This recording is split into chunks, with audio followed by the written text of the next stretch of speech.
everybody. Welcome once again to Real Shame. It is a twice a week, possibly more, show where we talk about our list of movie blind spots. And my name's Andy. I was about to say Did you forget your name? No, I was about to say the name of the movie that we're going to do today. I was like, wait a minute, we always introduce ourselves. Okay, so if you don't know that by now, then you're not going to learn it. I just like saying my name, Andy. Andy. So last time we talked about a kind of a superhero origin story, if you will, although it's a standalone movie because couldn't really have a sequel. I guess it could, but doesn't have a sequel as of now. But Adam paired it with a movie called Super, directed by James Gunn. And since I haven't seen the movie, I will let you fill the audience in on Super. So Super. Let's get into that. There's a plan for you, Frank. Some of his children are chosen. Okay? Okay.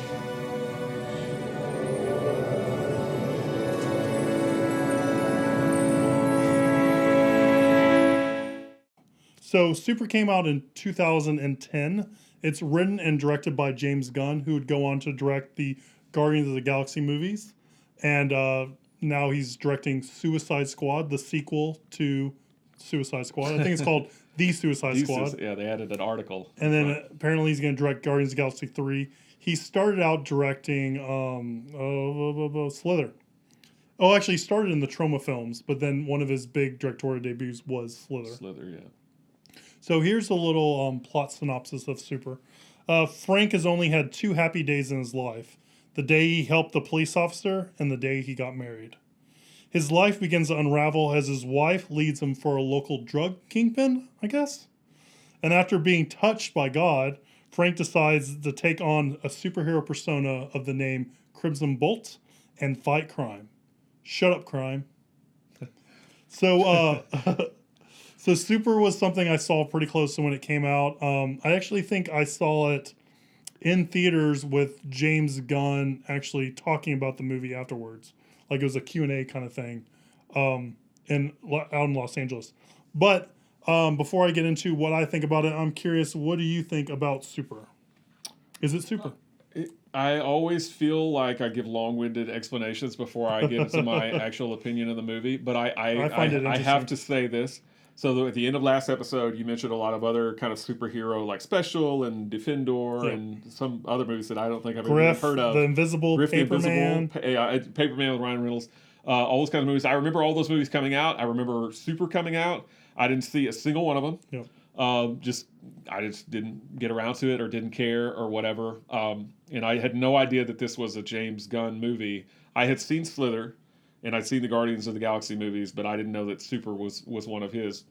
As you said, he kind of got his start with the Troma group. And if you don't know, Troma is a production company headed by a guy named Lloyd Kaufman, who actually has a cameo in Super. But they're kind of known for making disgusting movies, kind of grossed out movies, characters. There's a lot of bodily fluids. There's a lot of insane violence and decapitations and people getting run over and just really, really gross stuff. I'm not a Troma fan at all, really. I've seen, honestly, not very much of their stuff, but the stuff that I have seen, I mostly don't like. And as I was watching Super, and especially when I saw Lloyd Kaufman and some of the things that go on in the movie, it kind of clicked. It clicked. And after I saw the movie, I went back and was reading about James Gunn and saw that he, as you said, got his start with Troma. And I think he co-wrote or wrote Tromeo and Juliet and kind of was mentored by Lloyd Kaufman. And so on paper, I should not like this movie, but I thought it was hilarious. Oh, really? I thought it was so funny. It's so twisted. Yeah. It's so weird. It's so violent. It's so grotesque. It's just so dark. I didn't really have any expectations going into it, but I was absolutely pleasantly surprised. I mean, I laughed a ton during this movie.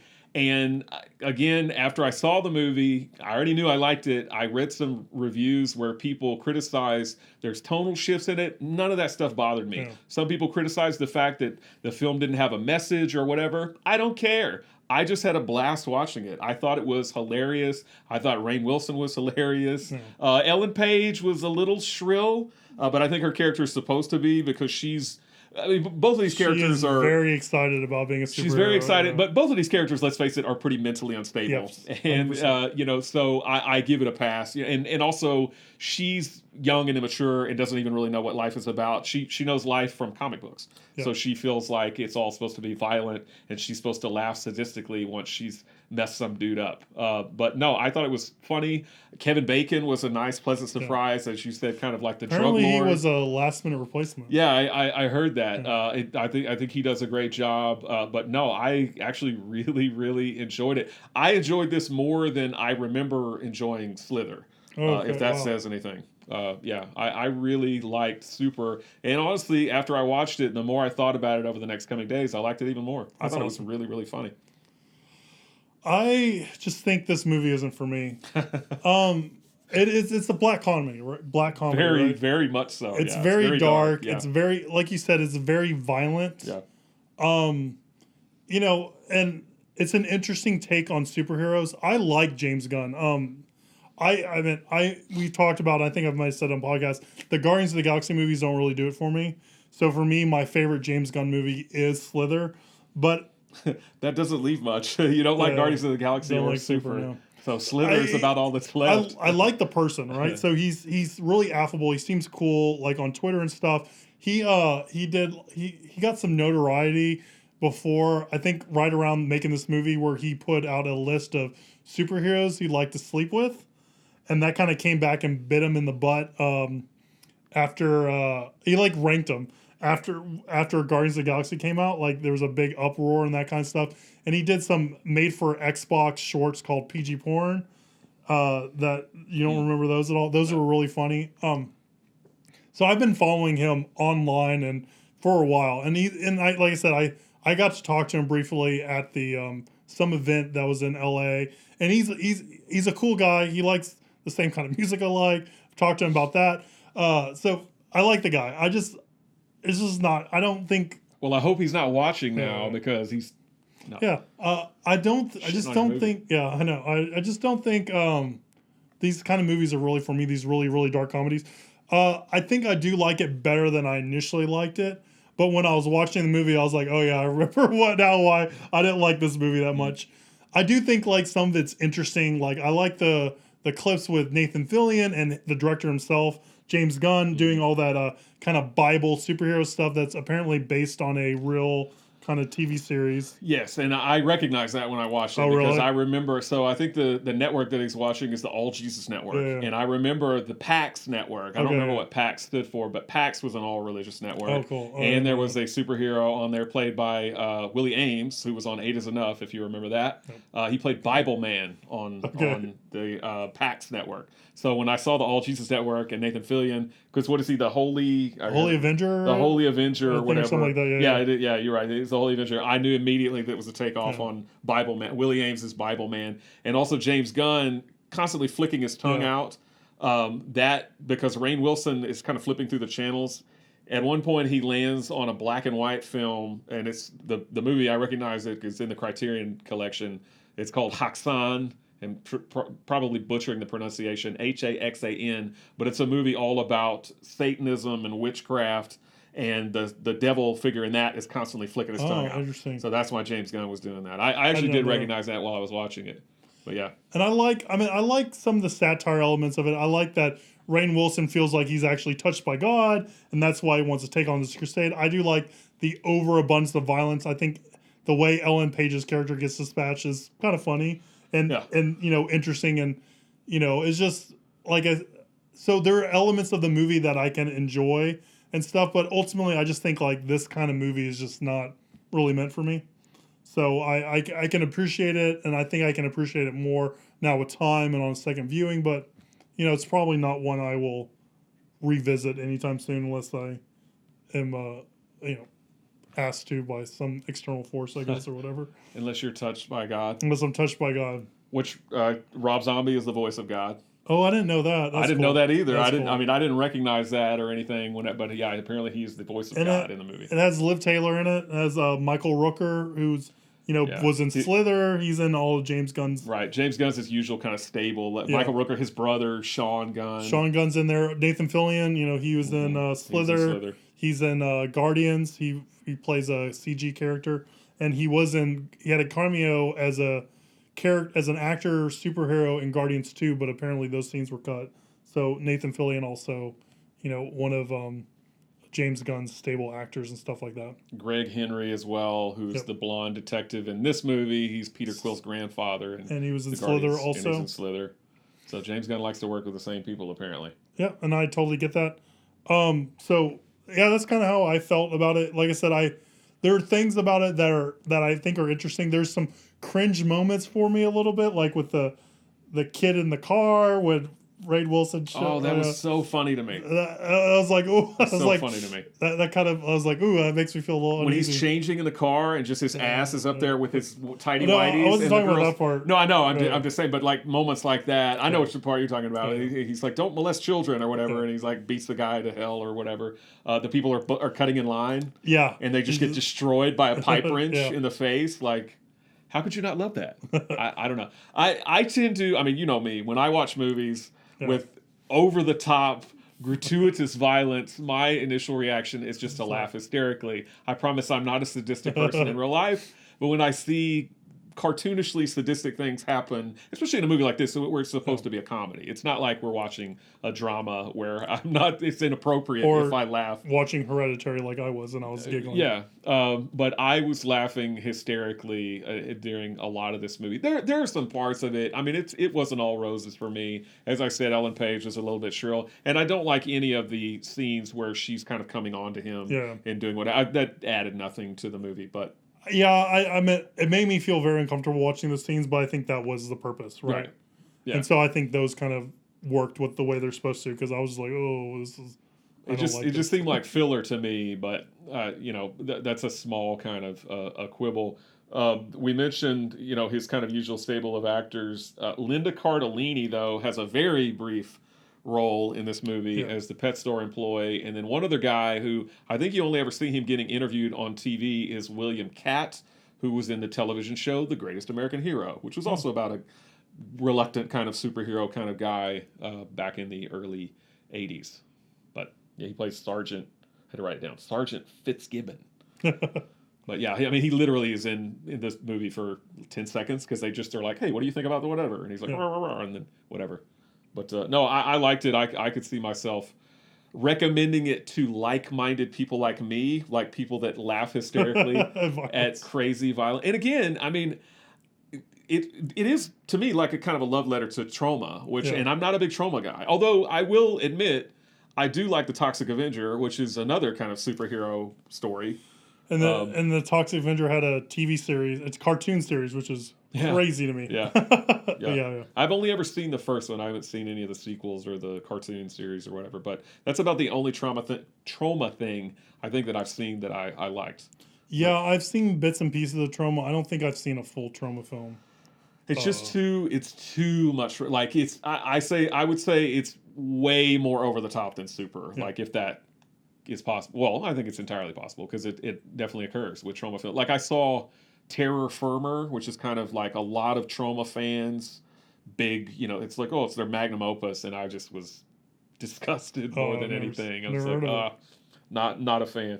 So what did what do you have anything else to add, or what did the critics say about it? The last thing I wanted to say before I get into the critics is apparently this and Brightburn, I guess, exist in the same universe. Because at the end of Brightburn, there is a still shot maybe of the Crimson Bolt or something, but he appears like in the credit sequence. I remember hearing about that. Yeah. So apparently they share a universe, and I guess James Gunn was a producer on Brightburn, or he had some kind of involvement. He was a producer, and I want to say his brother, his cousin wrote Brightburn, so someone related to him, if I remember correctly. So the critics were very much not in agreement with me, maybe more with you. 49% critic score, 56% audience score, thumbs down from Roger Ebert, and only 1.5 stars from Leonard Maltin. And it didn't do well. Like IFC that put it out, the movie didn't do well either. I mean, I could see it not doing well, but I would think that it probably has found an audience on DVD. I always want to say it's found an audience on home video. But we don't really do home video. I think home video is more accurate than DVD because now we have digital, we have Blu-ray, we have 4K. I guess it's found more of an audience in home viewing. We'll just leave it at that. Home viewing. We're spinning up new words here. Yeah, new phrases. But yeah, if you're like me and you laugh at crazy over the top stuff, you might enjoy this movie. But maybe you're like me. And if you feel different, or if you have an opinion on Super, shoot us an email, realshame@gmail.com. Before I finish it up, because I always want to do that, we always like to follow these second show in the week reviews with a viewer question. So we have a viewer question, and the question is there any film you refuse to watch again that you've seen previously? Anything by Troma. Anything by Troma. Except Toxic Avenger. Unstable service over there that I set my tablet on. Anyway, no. So one movie that stands out to me immediately is, and I'm sure there are others, I'll probably think of some, but one movie that immediately jumps out to me is a movie called Trouble Every Day, which is never heard of it. It might be, I guess, maybe a horror film, but almost like more of a drama about two people that are afflicted with cannibalism. Yeah. Oh. And there is a scene in the movie, and if you've ever seen the movie, you know exactly what scene I'm talking about. There is a scene in the movie where a woman seduces a young guy, and while they are in bed and kind of doing their thing, she basically starts eating him. Ooh. And it is, yes, ooh, it's right. It is so disturbing because it's done in a very realistic style, and it's mortifying. I don't consider myself a squeamish person, but I had to stop the movie because I wasn't going to throw up, but I just was getting very, very upset and disturbed. But the movie was good, so I wanted to finish it. I'm a glutton for punishment. I wanted to finish it, so I did start it back up a little bit later, but I had to take like a good long break from the movie and watch it. And overall, I would say the movie actually is good. However, I could not in good conscience recommend it to anybody else because I feel like they would probably be very, very disturbed. But that's the one that immediately jumps out at me. It's called Trouble Every Day. It's made by the French director.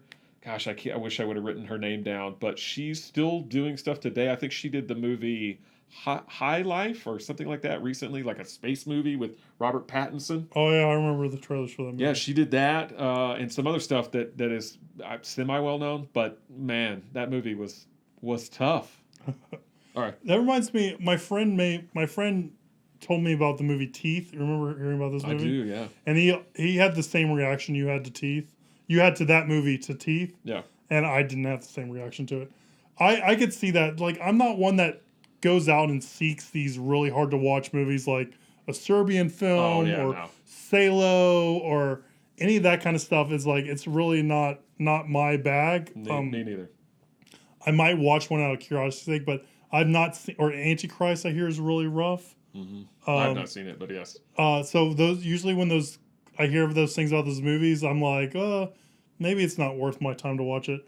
For me, we've talked about I kind of value my time, so there's a lot of movies I've kind of started and stopped that I probably won't ever revisit again unless I'm really, really urged to do so. And like one is probably that comes to mind is Ghost Story, because I remember with the Casey Affleck, the Pie movie. Oh yes. Ghost Story, yes. It's Ghost Story, right? Yeah. So that movie, probably no need to watch that for me. It doesn't seem like there's going to be anything worth getting out of the viewing for. Mm-hmm. But other than that, like I said, I don't watch a lot of. Probably for me, the ones that fall in that category are really bad movies. So like when we talked about Independence Day, Resurgence, probably won't ever watch a bit of it. Independence Day Resurgence unless I'm like I forget about how bad it is. Yeah. But I would probably still clear from either movies that I feel like I'm not going to gain a lot from, or movies that I just feel like are just bad. Which I feel like is a generic answer, but that's kind of where I fall on that kind of question. Well, you brought up like movies, like a Serbian film and stuff like that. I'm of two minds when it comes to those kinds of movies. So like for example, the movie that I mentioned, Trouble Every Day, I'd always heard that it's very good, but it has a very disturbing scene in it. Like one very disturbing scene. Honestly, there's another semi-disturbing scene later in the film, but it doesn't hold a candle to that initial scene that I was describing earlier. But movies like that, I don't mind seeing them. I mean, again, I'm not setting out to punish myself. But movies like a Serbian film, and I realize I'm making a judgment about this movie and I've never seen it. Yeah. But movies like a Serbian film, I feel like are just made just to shock. There is nothing really redeeming per se about the movie. And honestly, every person that I've ever heard, and I don't know anybody personally that's ever seen a Serbian film, but things that I've read on the internet from people that have seen it, most of them say it sucks and it's just a shock movie. I mean, they just made it to shock people. They try and pretend like it's making some large political statement or it's trying to make some kind of, larger statement about life or something like that. But really, they just want an excuse to put as many shocking things on screen as they possibly could. So a movie like that, I have no interest in seeing. Antichrist is another one you mentioned. That's directed by Lars von Trier. I've seen some of Lars von Trier's stuff, and I think some of it is okay. But I also think he's a guy that sets out to shock a lot of times. With Antichrist, with The House That Jack Built, which is the recent Matt Dillon movie that he made about, a serial killer who kills people. Was the one where they had a bunch of sex, like it was 2 parts? That is... I can't think of the name. Is that Nymphomaniac? Yeah, I think Nymphomaniac, yeah. Yeah. But movies that I feel like are made just purely to shock you and just, to see how they can gross you out or whatever, like Human Centipede or whatever. That's not my cup of tea either. So calm compared to what everyone built it up to be. Yeah, I think I remember seeing it. I didn't actually watched it. Yeah. Yeah, it was nothing. Yeah. Maybe I'm bad. Maybe I'm sadistic. I just never. I mean, based on the premise, I was like, did they just do that just to shock people? I think they did. So I didn't really care about watching. And I think that the sequels try to make it more grotesque. But for me, I fall in the same thing. I'm not going to watch a movie that's intentionally shocking if there's no reward to it.